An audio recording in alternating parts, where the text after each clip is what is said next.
Hello guys, এই দেশে তো সবজিটাই খুব টাফ ব্যাপার। সবজিটা খাওয়া খুব সমস্যা হয়। যে সাজনা নিয়ে আসলাম। সাজনা এই দেশে 12 মাসে পাওয়া যায়। সাজনাটা 12 মাসে পাওয়া যায়, কিন্তু ব্যয়বহুল দাম। এই মালাই রিঙ্গিত 14 টাকা রিঙ্গিত, মানে 1 কেজির দাম 14 টাকা, 14 রিঙ্গিত। তো আপনার হলো 1 টাকা, এখন হলো 32.5 টাকা। তাহলে বুঝুন কত টাকা আছে। তারপরেও তো খাইতে হয়, সমস্যা। রমজান মাস, মাংস মাছ তো খাওয়া যায় না। সিলভার মাছটা খাওয়া যায়, তাও সিলভার মাছটা পাওয়া খুব টাফ ব্যাপার। তো আজকে চিন্তা করলাম যে মশারি ডাল দিয়ে সাজনা দিয়ে রান্না করবো। যে পেঁয়াজ, কাঁচামরিচ, রসুন করলাম। এই সেটি যদি সোমবার দেবো, ছোটো ছোটোগুলো করে মানে ডালের ছেড়ে দেবো।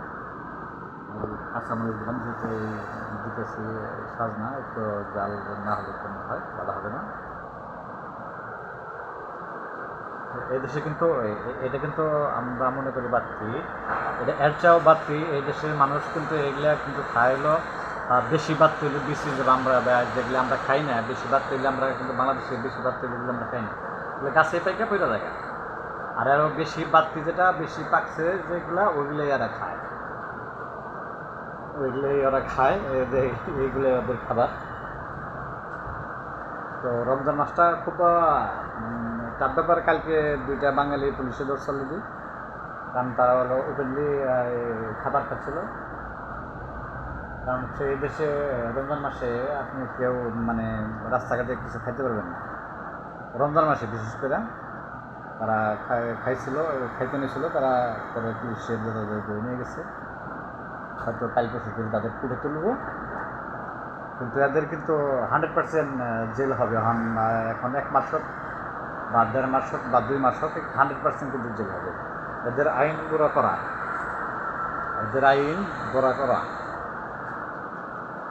এই জন্য দেখে শুনে চলতে হয়। তাই দেশের আইনটাই অন্যরকম, চলার ভিতরে খুবই চাপজনক। তো রাস্তাঘাটে এখন রমজান মাস খাওয়া যাবে না।